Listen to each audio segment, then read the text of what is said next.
Well, the first thing that happened that was great was that for the first time, a swimmer was nominated to carry, and elected by all the teammates, all the co-captains of all the Olympic sports. A swimmer was elected to carry the flag into the opening ceremony and lead the U.S. team, and that was me. And that was the greatest honor of my life, to be able to lead that team into the opening ceremony.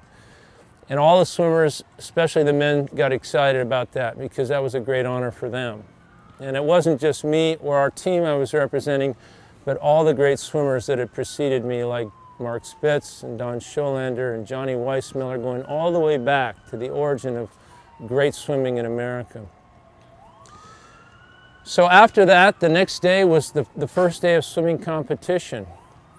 And in the morning, we sent our 3 guys in there were 3 qualifiers in those days. The first event was the 200 fly.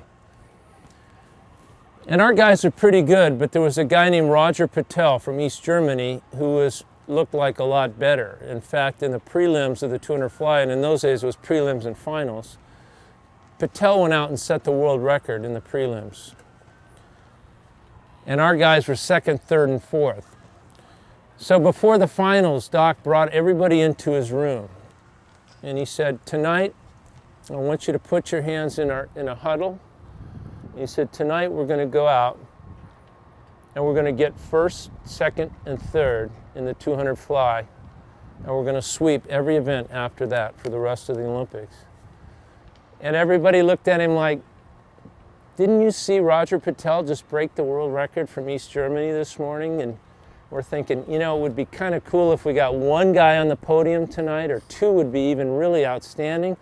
He wants us to get all 3 guys on the stands at in the finals of the Olympics.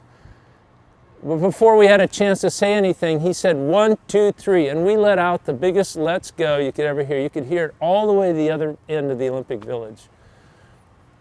And we were ready to leave the room. He said, wait, don't go yet. And he walks over to the corner, he opens the closet door, and he reaches in and he grabs a broom and an Olympic flag.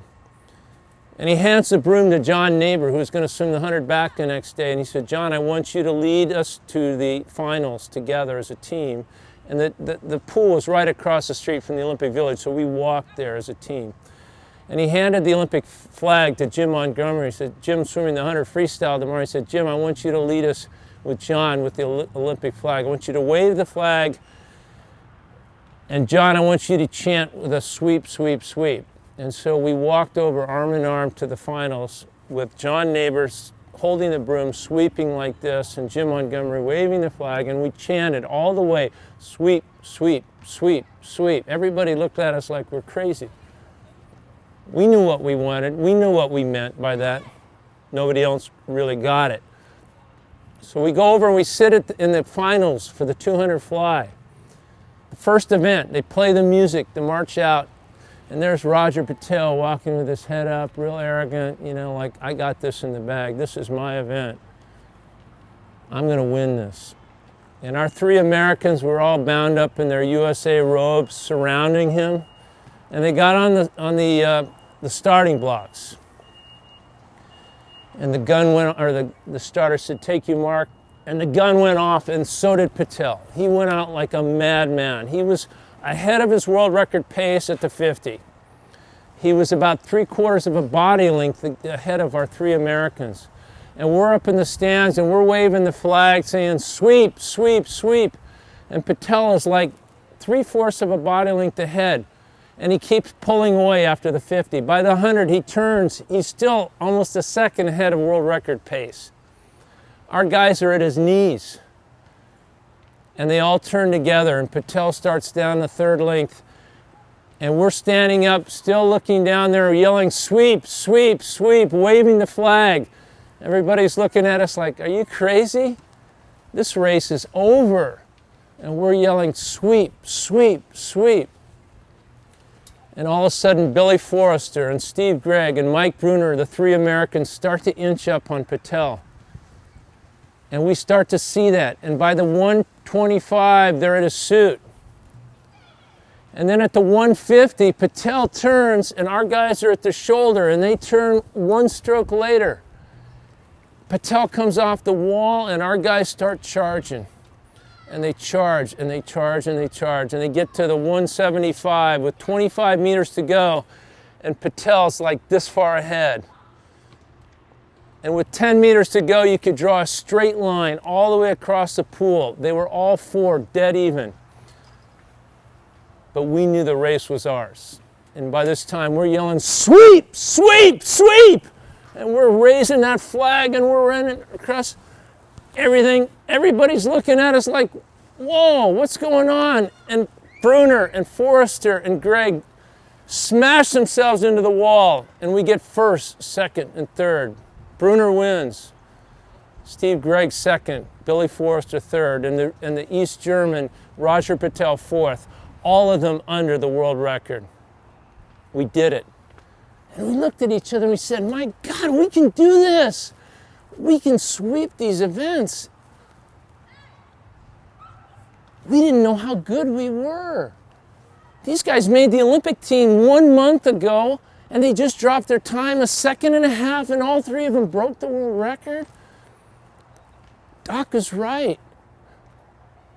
We're way better than we thought. And every day for 6 straight days, as long as that competition went on, we met before the finals and we put our hands in the huddle. And Doc said, tonight we're going to sweep every single event. And on 1, 2, 3, we said, let's go, so loud you could hear us all over Montreal by now. And he walked to the corner and he got the broom and he got the flag and he handed it to the next guy who was going to swim the next day. And we walked arm in arm and we chanted, sweep, sweep, sweep. And that went on every day for 6 days. And at the end of those 6 days, we didn't sweep every event. We didn't sweep every event. But we did pretty well. We did pretty well. Out of the 11 individual events, we won 10. We swept 6 out of the 11 events. And with the 2 relays, there were 35 possible medals you could win in those Olympics. 35 possible medals. 33 individual medals and 2 relays. We only won 27 out of the 35. We left 8 medals for the rest of the world. And you know what the greatest thing about that achievement wasn't all those medals, and every one, by the way, was a world record. I forgot to mention that. The only one we didn't win was also a world record, and it was won by David Wilkie, the 200 breast. But I did forget to mention one other thing. Everybody swam their personal best time except one swimmer. 25 swimmers shaved, tapered, rested to make the biggest meet of their life, to make the Olympic team, and 6 weeks later, they all dropped their time. Not by a tenth or two, but sometimes by a second in 100. John Neighbor makes the Olympic team in the 100 backstroke, first American, 56 high.